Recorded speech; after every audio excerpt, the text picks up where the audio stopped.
जय श्री कृष्णा दोस्तों। हिंदू धर्म के मुताबिक गरुड़ पुराण को 18 महापुराण में से एक माना गया है। इसमें मनुष्य की जन्म और मृत्यु से जुड़े कई सवालों के जवाब दिए गए हैं। यह तो आपने सुना ही होगा कि जिस व्यक्ति ने अपने जीवन में अच्छे कर्म किए होते हैं उसका मृत्यु के बाद स्वर्ग लोक में स्वागत किया जाता है, जबकि जिसने बुरे कर्म किए होते हैं उसको नरक की यातनाएं झेलनी पड़ती हैं। लेकिन क्या आपने ये सोचा है कि श्री कृष्ण के अनुसार कर्म फल कैसे प्राप्त होता है? नमस्कार दोस्तों, स्वागत है आपका एक बार फिर से मथुरा मोटिवेशन चैनल पर, जहां मिलते हैं आपको ज्ञानवर्धक और मोटिवेशन वीडियोस। तो चैनल को सब्सक्राइब करें और वीडियो पसंद आए तो लाइक और शेयर जरूर करें। दोस्तों, अक्सर हमारे मन में ये सवाल उत्पन्न होते हैं कि क्या इस जन्म के कर्मों का फल हमें इसी जन्म में मिलता है? यदि हाँ, तो पूर्व जन्म के कर्मों के फल का क्या होता है और पूर्व जन्म के कर्मों का फल किसे और कब मिलता है? श्रीमद् भगवत गीता में भगवान श्री कृष्ण कहते हैं कि कोई भी मनुष्य अपने द्वारा किए गए कर्मों के फलों से बच नहीं सकता। मनुष्य जैसे कर्म करता है वैसे ही फल उसे भोगने होते हैं। श्रीमद् भगवत गीता में भगवान श्री कृष्ण कहते हैं कि मनुष्य का वर्तमान का भाग्य उसके अतीत के कर्मों का ही फल है। उसी तरह मनुष्य वर्तमान में जो कर्म कर रहा है वह उसके आने वाले कल को निर्धारित करेंगे। कोई भी मनुष्य कभी भी अपने कर्म फलों से बच नहीं सकता। उसे अपने कर्मों का फल भोगना ही पड़ता है, चाहे वह अच्छा हो या बुरा। दोस्तों, जो मनुष्य जैसा भी कर्म करता है उसी के आधार पर उसको अपना परिवार व रिश्तेदार मिलते हैं। उसके साथ उनका पूर्व जन्म से कोई न कोई रिश्ता होता है। अगर आपके पूर्व के कर्म अच्छे हैं तो आपका सभी के साथ रिश्ता भी अच्छा होगा। दोस्तों, पूर्व जन्म के कर्मों से ही हमें इस जन्म में माता पिता, भाई बहन, पति पत्नी, प्रेमिका, मित्र, शत्रु और सगे संबंधी इत्यादि संसार के जितने भी रिश्ते नाते हैं वे सब मिलते हैं, क्योंकि इन सबको हमें या तो कुछ देना होता है या इनसे कुछ लेना होता है। वैसे ही संतान के रूप में हमारा कोई पूर्व जन्म का संबंधी ही आकर जन्म लेता है। जैसा कि शास्त्रों में बताया गया है, पूर्व जन्म का कोई ऐसा जीव जिससे आपने हरण लिया हो या उसका किसी प्रकार भी धन नष्ट किया हो तो वह आपके घर में संतान बनकर जन्म लेगा और आपका धन बीमारी या व्यर्थ के कार्यों में तब तक नष्ट करेगा जब तक कि उसका हिसाब पूरा ना हो जाए।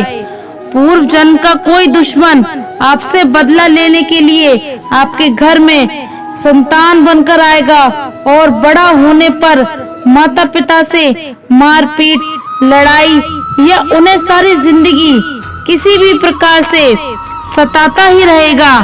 हमेशा कड़वा बोलकर उनको बेइज्जत करेगा। वह उन्हें दुखी रखकर खुश होगा। इस प्रकार की संतान ना तो माता पिता की सेवा करती है और ना ही कोई सुख देती है और उनको उनके हाल पर मरने के लिए छोड़ देती है। विवाह होने पर वह माता पिता से अलग हो जाती है। पूर्व जन्म में यदि आपने किसी भी खूब सेवा की है तो वह आपकी ही कोई सेवा का भार उतारने के लिए अपनी आपकी सेवा करने के लिए पुत्र बनकर आता है। जो बोया है वही काटेंगे। यदि आपने माँ बाप की सेवा की है तो ही आपकी औलाद बुढ़ापे में आपकी सेवा करेगी, वरना कोई पानी पिलाने वाला भी पास न होगा। इसलिए बुरे कर्मों का त्याग ही सर्वोत्तम है। एक गरीब आदमी मछली पकड़ रहा था। मछली पकड़ते पकड़ते उसने एक ताजी ताजी मछली पकड़ी। पास में ही एक सेठ भी मछली पकड़ रहा था, लेकिन मछली पकड़ने का अनुभव न होने के कारण काफी देर से उसके हाथ एक भी मछली नहीं लगी। सेठ ने जब देखा कि उस गरीब आदमी ने ताजी ताजी मछली पकड़ी है, तो उसके मन में मछली को देखकर लालच आ गया और उसने गरीब आदमी के हाथ से मछली छीन ली। गरीब आदमी ने सेठ से कहा, यह मछली मैंने पकड़ी है, आप इसे क्यों छीन रहे हैं? सेठ ने अपनी ताकत दिखाते हुए कहा, उस गरीब आदमी से कहा, चल जा दूसरी पकड़ लेना, यह मछली तो अब मेरी है। ऐसा कहकर सेठ वहां से चलने लगा। अभी मछली जिंदा थी और तड़प रही थी। मछली ने सेठ के अंगूठे में काट लिया, जिससे वह सेठ के हाथ में छिटक गई और फिर से पानी में जा गिरी। सेठ के अंगूठे में गहरा घाव हो गया और तेजी से खून बहने लगा। सेठ दौड़ा दौड़ा डॉक्टर के पास गया। डॉक्टर ने अंगूठे पर पट्टी कर दी और बोला 3 दिन बाद आकर दिखाना। 3 दिन के बाद सेठ दोबारा डॉक्टर के पास पहुंचा और अपना घाव दिखाया। घाव ठीक होने की वजह और गहरा हो गया। डॉक्टर ने बोला, अब इस अंगूठे को काटना पड़ेगा, अगर नहीं काटा तो हाथ खराब हो जाएगा। मरता क्या न करता। सेठ ने अपना अंगूठा कटवा दिया। डॉक्टर ने फिर से पट्टी बांधी और 3 दिन बाद आने के लिए कहा। सेठ 3 दिन बाद फिर से गया।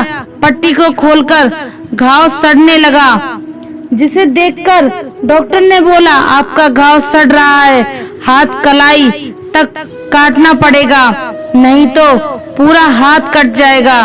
सेठ बोला, काट दो, और कोई रास्ता नहीं है। सेठ की कलाई काटकर पट्टी बांध दी और उसे 4 दिन बाद फिर से आने के लिए कहा।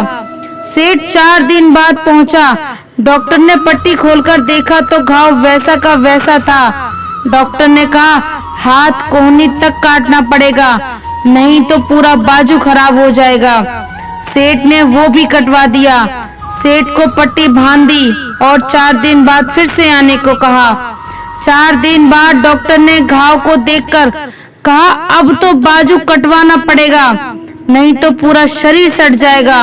अब सेठ का पूरा बाजू काट चुका था। तभी सेठ के एक मित्र ने उससे पूछा कि तुमसे कहीं कोई गलती तो नहीं हुई? आखिर ये क्या हो रहा है? तू जाने अनजाने कोई गलती तो नहीं कर बैठा, जिसके कारण तेरे साथ ये सब हो रहा है? सेठ बोला, हाँ, एक गलती तो हुई है। मैंने किसी की मछली पर हाथ मारा था। मैंने तो उसकी, मगर खाना मैं चाहता था। मित्र ने जैसे ही सुना, उसने सेठ से कहा, जरूर ये उस मछली वाले आदमी की वजह से ही हो रहा है। तू जल्दी जा और उसे ढूंढ, उसके सामने नाक रगड़ और माफी मांग। सेठ दौड़ा और उस गरीब आदमी को ढूंढा। उसके पैरों में गिर गया और उससे पूछा, ये तूने क्या किया? क्या तुझे कोई तंत्र मंत्र की विद्या आती है? तूने क्या किया मेरे साथ? कोई श्राप दिया? कोई बद्दुआ दी तूने? क्या कहा? गरीब आदमी हाथ जोड़कर बोला, मैंने तो कुछ नहीं किया। सेठ बस ऊपर देखा और कहा, हे भगवान, इसने मुझे अपनी ताकत दिखाई है, तू इसे अपनी ताकत दिखा दे। मित्रों, हमेशा याद रखिए, बुरे कर्मों का फल भी बुरा ही होता है। कर्मों का फल हमें वैसे ही ढूंढ लेता है जैसे बछड़ा खो जाने पर सैकड़ों में अपनी माँ को ढूंढ लेता है। कर्म फल से कोई नहीं बच सकता। गरुड़ पुराण में इस बात का उल्लेख मिलता है कि किसी भी मनुष्य द्वारा किए गए बुरे कर्मों का परिणाम उसके जन्म से लेकर मृत्यु और उसके बाद तक दुखों का कारण बनता है। बुरे कर्म करने वाला अपनी हर अवस्था में दुख भोगता है। गरुड़ पुराण के 5वें अध्याय में भगवान श्री कृष्ण, भगवान श्री हरि विष्णु और पंचीराज गरुड़ के बीच एक संवाद होता है जिसमें पक्षीराज गरुड़ भगवान हरि से पूछते हैं कि हे प्रभु, जब आत्मा यमलोक पहुंचती है तब उसे किन किन प्रकार की परेशानियों को झेलना पड़ता है। श्री हरि मुस्कुराते हुए जवाब देते हैं कि यमलोक में पहले से ही कई आत्माओं को यातनाएं मिल रही होती हैं। वहाँ का दृश्य बहुत ही भयावह और भयानक होता है, जिसको देखकर आत्मा डर जाती है और जोर जोर से रोने लगती है। इसके बाद ब्रह्मा जी के पुत्र श्रवण और उनकी पत्नी श्रवण आत्मा के कर्मों का लेखा जोखा चित्रगुप्त और यमराज को देते हैं। वह दूर से ही सब कुछ देखने और सुनने में समर्थ हैं। मनुष्य जो भी कर्म करते हैं उन्हें वे दूर से देख और सुनकर उनका लेखा जोखा तैयार करते हैं। भगवान ने गरुड़ को बताया कि पुरुषों के कर्म को श्रवण देखते हैं और स्त्रियों के कर्मों को श्रवण देखती हैं। वह राज को व्यक्ति के पाप और पुण्य की जानकारी देते हैं। इनके द्वारा दी गई जानकारी की पुष्टि सूर्य, चंद्र, अनल, वायु और दोनों संध्याएं करती हैं। इसके बाद चित्रगुप्त से विचार विमर्श करके यमराज मनुष्य को दंड देते हैं। प्रिय दोस्तों, आशा करते हैं आपको हमारा ये वीडियो पसंद आया होगा और अगर आप हमारे चैनल पर नए हैं तो चैनल को सब्सक्राइब कर लीजिए और कमेंट में जय श्री राधे कृष्ण जरूर लिख दीजिए। धन्यवाद। जय श्री राधे कृष्ण।